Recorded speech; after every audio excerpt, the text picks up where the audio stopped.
sampai selamanya. Pengharapan bergelora dalam kita, kekal mulia namamu Yesus Tuhan.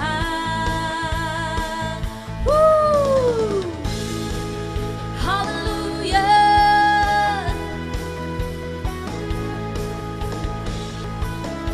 Katakan kita berdiri dengan kuasa. Kita berdiri dengan kuasa, sebab Roh yang dahsyat beserta kita sekarang. Bangkit nyatakan, Yesuslah Raja pemenang. Untuk selamanya Dia kerajaan yang tak akan tergoncangkan. Sampai selamanya dalam harapan bergelora dalam kita, kekal mulia namamu Yesus Tuhan. Haleluya. Mari semua bertepuk tangan buat Tuhan kita Yesus. Sorak-sorai bagi Tuhan kita Yesus. Woo! Hey! Oh, oh, Kau berkuasa. Are you ready? Sama-sama nyanyikan. Sekarang saatnya bangkit, bangkit nyatakan, Yesuslah Tuhan. Katakan Yesus saatnya bangkit nyatakan, Yesus, Yesuslah Raja pemenang. Untuk selamanya Dia berkuasa, telah diberikan bagi kita kerajaan yang tak akan tergoncangkan sampai selamanya. Pengharapan bergelora dalam kita, kekal mulia namamu Yesus Tuhan. Kekal mulia namamu Yesus Tuhan. Pa-pa pararam, pa-pa pararam, pa-pa pararam, pararam. Yes Jesus, Kau Yesus Raja pemenang. Engkau Yesus penyelamat kami. Walau sekalipun kami berada di dalam lembah kegelapan, saat badai menerpa di dalam hidup kami, Yesus tetap beserta kita. Amin.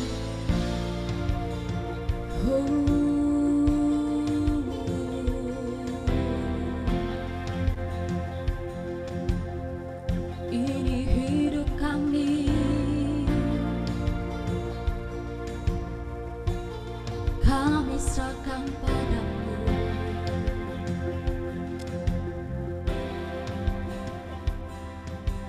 Inilah hidupku, ku serahkan.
kepadamu aku rasakan tenang, hanya dalam hadiratmu. Padamu berharap, Yesus sumber harapanku. Ku percaya padamu penyelamatku.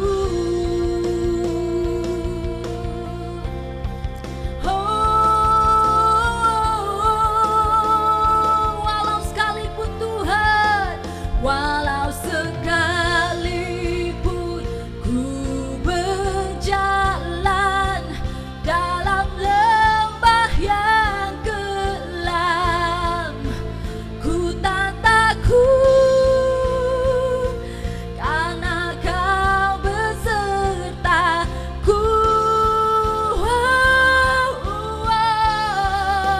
Walau sekalipun ku berjalan dalam lembah yang karena Kau besertaku.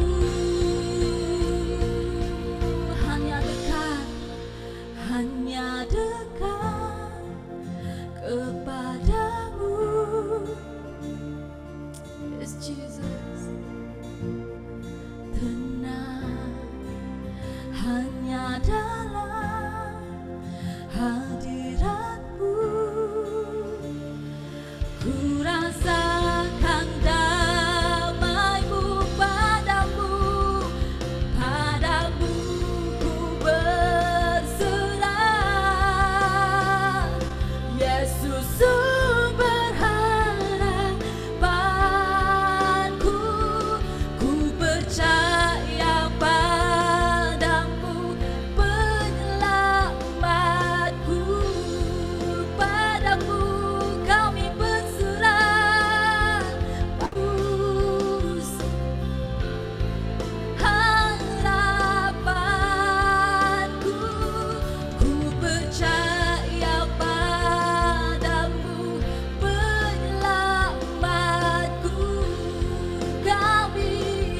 Kami percaya padamu penyelamatku.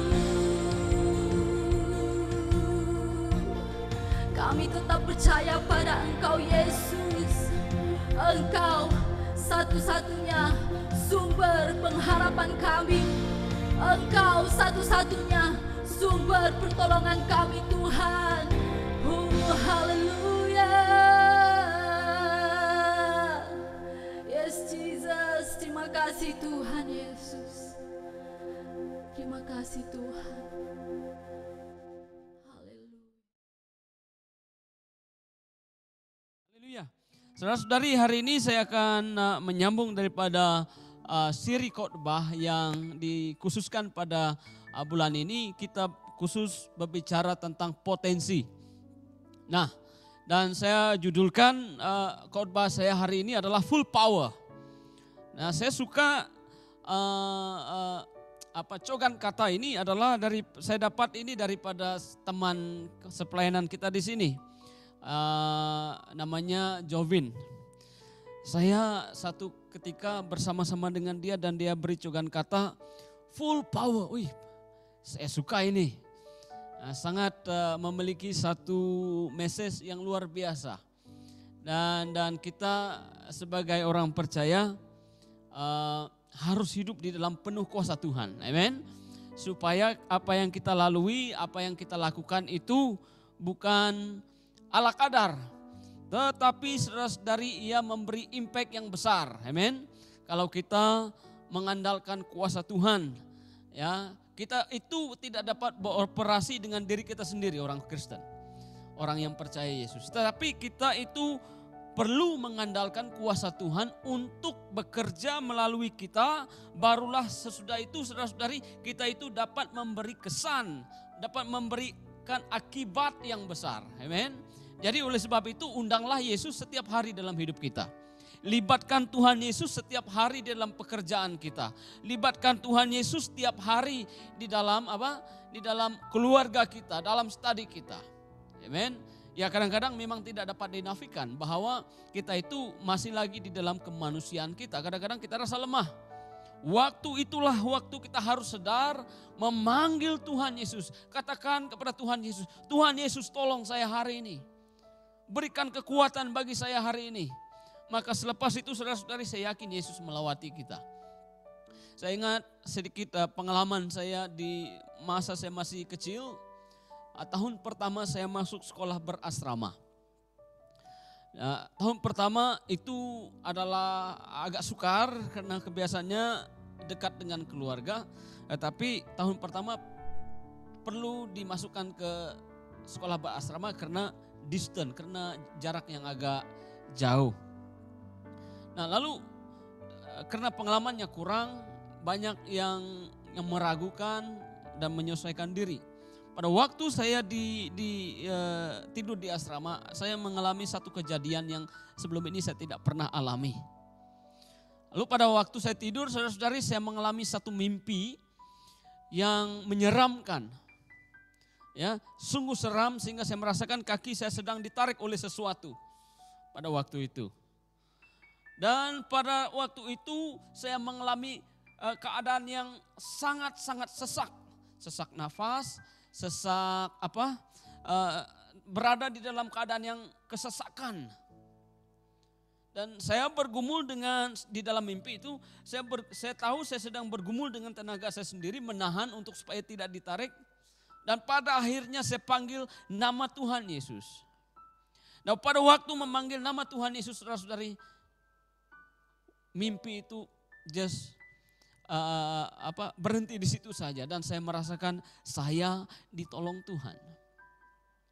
Nah, dalam segala perkara saudara-saudari, dalam kita mau berpotensi adalah penting kita melibatkan Tuhan di dalam kehidupan kita secara pribadi. Amin. Haleluya. Nah, saudara-saudari, ada di sana gambar saya, ini saya sedikit mengulit kenangan. Ya, ini cerita lama, 6 tahun, 7 tahun yang lalu. Ya, saya gemar sekali menguji diri. Halnya khususnya dalam hal kelajuan. Nah, ini sebenarnya saya mau titlekan khotbah ini full throttle. Tapi tidak tune, kurang rohaninya. Jadi supaya lebih rohani, jadi full power. Amen. Nah, kita mengenal terlebih dahulu saudara-saudari, next slide. Nah, apakah maknanya potensi? Apakah itu potensi? Potensi adalah merupakan, dalam bahasa Inggris adalah untapped power. Ataupun potensi adalah merupakan satu kemampuan yang tersembunyi. Ya, potensi itu saudara-saudari merupakan satu keupayaan ataupun kemampuan yang belum lagi aktif. Dan potensi itu adalah saudara-saudari merupakan sesuatu perihal yang begini.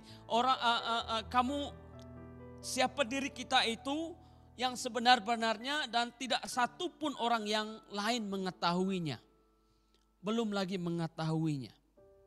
Potensi itu adalah satu kekuatan ya yang ada pada setiap diri seseorang itu, tetapi kita belum lagi melakukannya. Itu potensi. Jadi saudara-saudari dalam kasih Tuhan, pertama kali perkataan potensi ini dikatakan di Alkitab, yaitu di kitab Kejadian. Pasal yang ke-11, pasal yang pertama ayat yang ke-11. Di sana kita boleh melihat, nanti kita akan ke sana, saudara-saudari. Nah, oleh sebab itu saudara-saudari mengetahui pada bahagian ini adanya potensi merupakan satu kuasa kemampuan yang masih lagi terselubung, bahkan potensi merupakan keupayaan yang belum diaktifkan. Potensi adalah merupakan siapa diri kita yang belum diketahui oleh orang lain. Nah, mengetahui ini saudara-saudari, maka perkataan ini membawa kita menyelidiki diri kita sendiri. Melihat ke dalam diri kita sendiri. Saya pada tahun 2021 ini tahun yang baru bagi saya. Ya, suasananya sangat berbeza. Saya paling terakhir belajar di sekolah Injil itu saya selesai tahun 2008. Dan selama 13 tahun saya tidak lagi belajar secara lebih serius untuk melanjutkan pelajaran di dalam theological studies. Tapi tahun 2021 tahun yang Tuhan buka jalan bagi saya. Pada awalnya saya sangat bergumul, sekarang semester kedua, puji Tuhan. Pada awalnya saya sangat bergumul, demikian juga sekarang masih juga bergumul, belum lagi lepas daripada pergumulan. Tetapi halnya saudara-saudari, saya boleh berhubung dengan perkataan potensi ini di dalam saya mengerjakan tugasan saudara-saudari.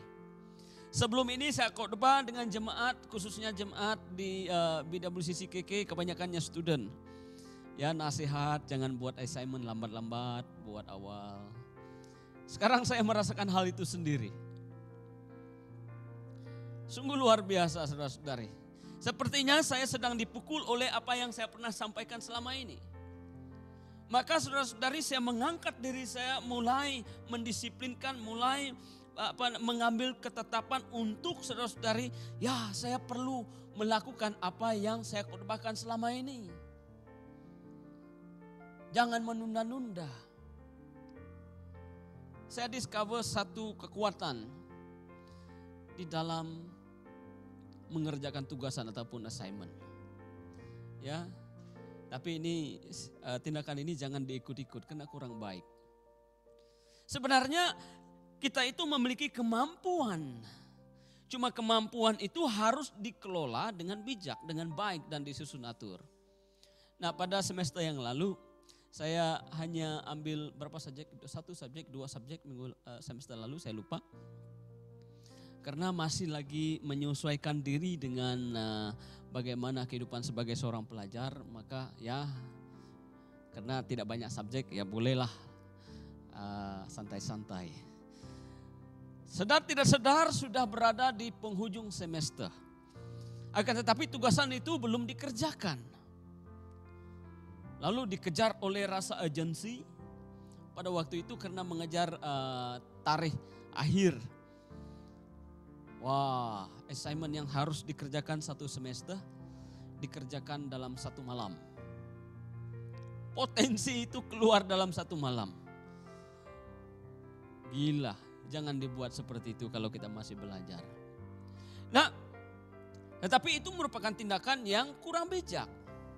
Kenapa saudara-saudari, kita itu sedang merisikokan apa yang kita kerjakan. Kalaunya kita membuat lebih awal, maka kita punya potensi itu akan lebih menyerlah. Potensi itu akan lebih kelihatan lebih baik saudara-saudari. Amen. Kita lihat Kejadian pasal yang pertama, ayat yang ke-11. Kejadian pasal yang pertama ayat yang ke-11. Ya, berkata seperti ini, hendaklah tanah menumbuhkan tunas-tunas muda, tumbuh-tumbuhan yang berbiji. Perhatikan bahagian ayat firman Tuhan yang saya gariskan ini. Segala jenis pohon buah-buahan yang menghasilkan buah yang berbiji, supaya ada tumbuh-tumbuhan di bumi. Dan jadilah demikian. Tanah itu menumbuhkan tunas-tunas muda dan segala jenis tumbuhan-tumbuhan yang berbiji dan segala jenis pohon-pohonan yang menghasilkan buah yang berbiji. Banyak di antara kita bingung baca firman Tuhan ini. Yang lebih banyak disebut di sana adalah buah, yang banyak disebut sana adalah benih ataupun biji.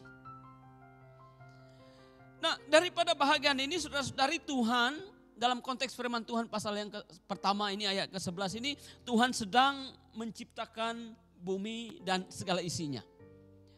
Jelaslah kita dapat melihat dan membaca daripada ayat yang ke-11 ini Tuhan sedang menanam kali, ya, mencipta pokok dan pepohon.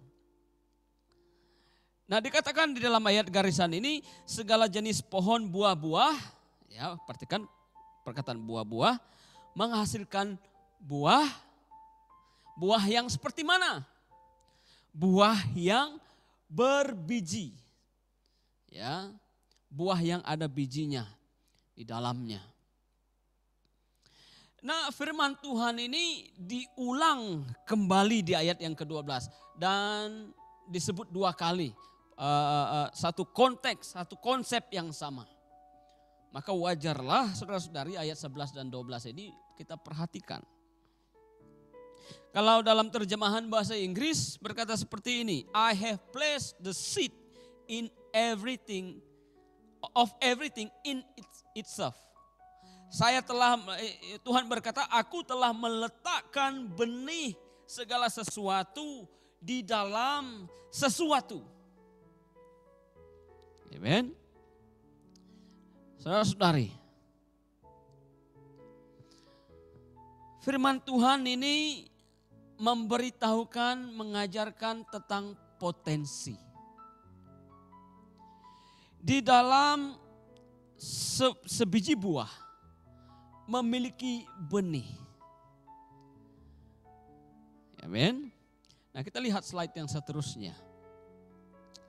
Nah, saudara-saudari, kita tahu kebanyakan ini benih apa, ya. Sudah pasti ini bukan benih durian ataupun bukan benih anggur. Ini favorite ini kalau saya. Ya, kalau kamu tidak kasih saya durian, saya oke lagi. Kalau ada ini buah mango ini, kalau tidak dikongsi sama saya boleh merajuk. Ini favorite saya ini. Ini adalah benih ataupun biji buah mango. Nah, bayangkan saudara-saudari kalau saya membawa biji buah mango ini dan saya letakkan di tangan Anda. Dan hari ini saya mau membayangkan Anda, di tangan Anda itu ada benih ini. Apa yang kamu lihat di benih ini? Kebiasaan orang akan melihat yang benih ini di tangan adalah yang kita dapat lihat adalah ini hanya sekadar apa? Sekadar benih. Itulah faktanya. That's the fact. Yang kita pegang itu di tangan kita itu adalah tidak lebih dan tidak kurang, hanya sebiji benih. Itu faktanya. Apakah itu fakta? Fakta adalah maklumat tentang sesuatu, description of the state of a thing. That's the fact. Akan tetapi bukan kebenarannya. Ya, belum cukup. Tetapi kebenarannya saudara-saudari terdapat di slide yang sebelah. Slide yang seterusnya adalah ketika kita melihat benih ini saudara-saudari, ia bukan hanya sekadar benih, ia bukan sekadar fakta itu adalah benih. Tetapi ketika kita melihat benih ini, biji mango ini adalah kita melihat satu pohon mango yang besar. Sebuah pokok yang rimbun daunnya penuh dengan buah-buah mango. Itulah kebenaran. Sedemikianlah Tuhan melihat saya dengan Anda. Dan pohon yang penuh dengan buah-buah ini bukan sahaja memiliki buah saudara-saudari, dan di dalam setiap buah-buah yang tergantung di atas pokok mango ini, mangga ini memiliki benih. Memiliki benih, dan benih itu juga memiliki kemampuan untuk menumbuhkan lagi pohon mango yang lainnya. Inilah rahasia firman Tuhan daripada Kejadian pasal yang pertama ayat yang ke-11 ini, saudara-saudari. Di dalam buah-buah ada bijinya. Dan dalam bijinya ada potensi untuk menghasilkan satu pokok yang baru. Nah, satu pokok yang baru mampu menghasilkan buah yang baru. Dalam buah yang baru dapat menghasilkan apalagi benih yang baru. Sehingga ini terus berlaku, saudara-saudari. Sebab itu tidak ada lagi Tuhan menciptakan sesuatu lagi pada hari ini. Tuhan tidak menciptakan manusia lagi hari ini. Seperti mana Dia menciptakan manusia di Kejadian. Manusia itu ada benih untuk reproduce generasi ke generasi. Tuhan tidak lagi mencipta pokok dan pepohonan lagi. Karena apa, saudara-saudari? Dari pokok yang sudah Tuhan cipta daripada Kejadian itu memiliki kekuatan, memiliki kemampuan untuk bertambah secara kendiri. Karena Tuhan telah letakkan potensi itu di dalam setiap ciptaannya. Amen. Itu potensi. Saya tidak mengerti apakah potensi yang ada dalam setiap pribadi kita. Tetapi saudara-saudari, ketahuilah Tuhan telah meletakkan, menanam kemampuan itu di dalam setiap diri Anda, saya dan Anda. Nah, tugas kita, saudara-saudari, kita harus menemukannya. We need to unleash the potential. Bermula dengan tindakan kita sendiri. Banyak orang sekarang, saudara-saudari, sedang terkurung dan terpenjara oleh keraguan. Next slide please. Hidup tanpa tujuan. Hidup tanpa mengetahui rancangan Tuhan. Sedang hidup dikurung keselesaan. Sedang hidup dikurung oleh kejayaan masa lalu. Ya.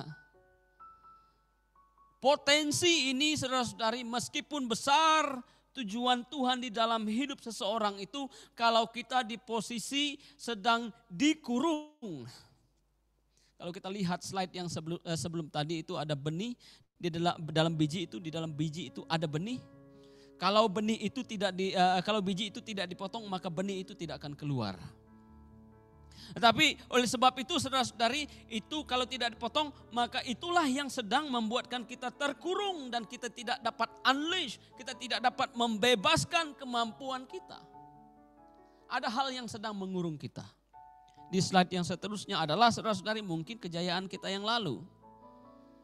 Sehingga, saudara-saudari, kejayaan kita yang lalu itu sedang mengurung kita di masa lalu kita.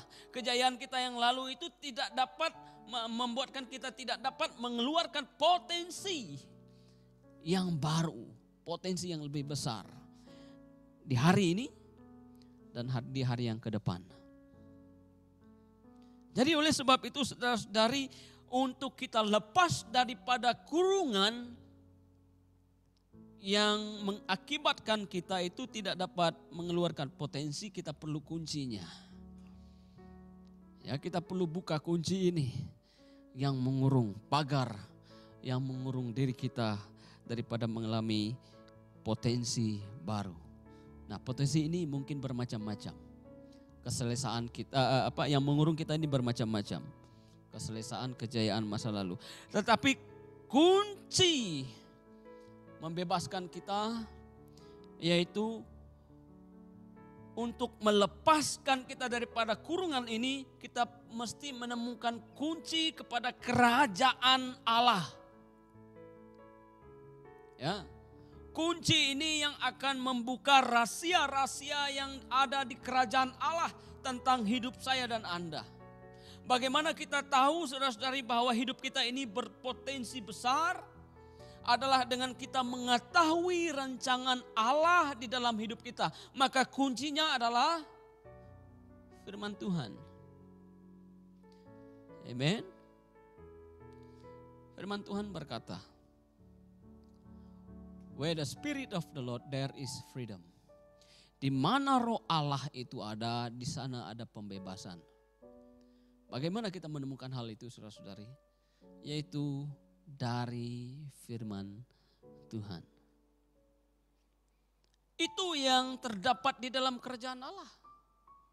Untuk kita unleash potential yang Tuhan telah letakkan, tanamkan dalam diri kita, harus kita berada di dalam satu posisi bahwa kita itu di dalam kerajaan Allah. Dan di kerajaan Allah itulah baru kita mengerti kemampuan kita, kekuatan kita, tujuan hidup kita. Amen. Yang sebenar-benarnya seperti apa Tuhan menciptakan kita. Apa yang ada di kerajaan Allah? Yang pertama adalah kekudusan. Hal ini sangat penting saudara-saudari. Ketika kita hidup kudus, kita bergaul dengan Allah. Kita ada persekutuan dengan Allah. Kita tahu pikirannya Tuhan. Kita tahu rencananya Tuhan. Justru ketika kita hidup bertentangan dengan kekudusan, maka kita tidak mengerti tujuan pencipta hidup kita. Maka apatah lagi untuk mau meng-unleash, membebaskan potensi yang ada dalam setiap diri kita. Yang kedua, apa yang ada di dalam kerajaan Allah itu adalah adanya keadilan. Nah, ini bukan pati keadilan ya. Tapi ini keadilan yang seutuh-utuhnya. Keadilan ilahi, keadilan surgawi. Amen. Ketika kita berada di dalam kerajaan Allah, berlakunya satu pemerintahan saudara-saudari. Pemerintahan apa? Kristus yang memerintah hidup kita. Allah yang memerintah memegang kendali hidup kita. Allah yang sedang duduk di kerusi takhta kehidupan kita secara pribadi. Ya. Tanpa Kristus hidup jadi sia-sia. Ya. Tanpa kita unleash potential kehendak Tuhan. Ya, Tuhan itu yang saya suka gambaran ini. Tuhan cipta kita itu 100% sempurna, 100%. Dan 100% itu 100% itu adalah potensi kita. Yang boleh kita persoalkan hari ini terhadap diri kita sendiri adalah berapa peratus kita sudah hidup di dalam rencana Allah yang 100% ini. Kita akan hanya dapat hidup di dalam rencana Allah itu kecuali kita diperintah oleh Allah sendiri. Ada apa yang ada di kerajaan Allah? Kerajaan Allah ada kekuasaan Allah. Allah Maha Kuasa. Allah yang menguasai segala sesuatu. Sebab itu saudara-saudari, ketika kita berada di dalam kerajaan Allah, amen, there is power. Ada kuasa dalam diri kita. Kuasa roh Tuhan dalam diri kita. Saya suka ini. Oleh sebab itu kalau kita lihat Kisah Para Rasul pasal yang pertama ayat yang ke-8. Kamu akan menerima kuasa kalau Roh Kudus turun atas kamu. Dan seterusnya menjadi saksi lah kan. Tetapi prinsipnya saudara-saudari sama daripada awal firman Tuhan ini. Maka kuasa yang kita terima untuk membebaskan potensi yang ada Tuhan telah letakkan dalam diri kita. Kita perlu kuasa tersebut. Karena dengan kekuatan diri kita sendiri kita sudah pasti tidak dapatlah. Ya. Dan hanya dengan kuasa Tuhan. Nah, Roh Kudus itu saudara-saudari, ya, ingat, Roh Kudus itu peranannya memberikan kita kuasa. Amen. Jadi mungkin ada potensi yang dalam diri kita itu belum kita temukan. Minta kepada Roh Kudus. Berikan kita kemampuan, kuasa untuk membebaskan, melepaskan potensi yang Tuhan telah rencanakan di dalam kehidupan kita. Nah setelah itu saudara-saudari, ketika kita di dalam kerajaan Allah, kita tahu ada satu authority. Ada satu pemerintahan sedang berlaku. Paulus berkata, hidupku bukanku lagi tetapi Kristus di dalamku. Karena Paulus memiliki pegangan ini, keputusan ini, saudara-saudari. Karena Paulus memiliki ketetapan iman seperti ini, bahwa bukan hidupku, bukan aku lagi tetapi Kristus. Sehingga Paulus mampu berkata, hiduplah untuk Kristus. Mati itu bukan sia-sia, tetapi dibilang mati adalah satu keuntungan. Amin. Banyak orang takut mati. Maksudnya bukan dengan kita berani mati. Tidak. Tapi kalaupun kita hidup untuk Kristus. Kalaupun kita mati, saudara-saudari, kita tidak ada keraguan. Karena itu kematian secara tubuh itu memberikan satu ganjaran yang lebih besar lagi, saudara-saudari. Satu kepastian yang lebih utuh, yang tidak dapat diambil oleh siapapun, saudara-saudari. Kita bersama dengan Tuhan kalau kita mati secara tubuh. Kita tahu itu akan dapat berlaku dalam diri kita ketika kita tahu, saudara-saudari, authority apa yang sedang memerintah hidup kita. Apakah itu authority daripada kerajaan Allah? Atau itu adalah authority yang datang daripada diri kita sendiri? Amin. Yang ketiga adalah, ini yang terakhir. Kita memiliki akses. Ini sangat menarik, saudara-saudari.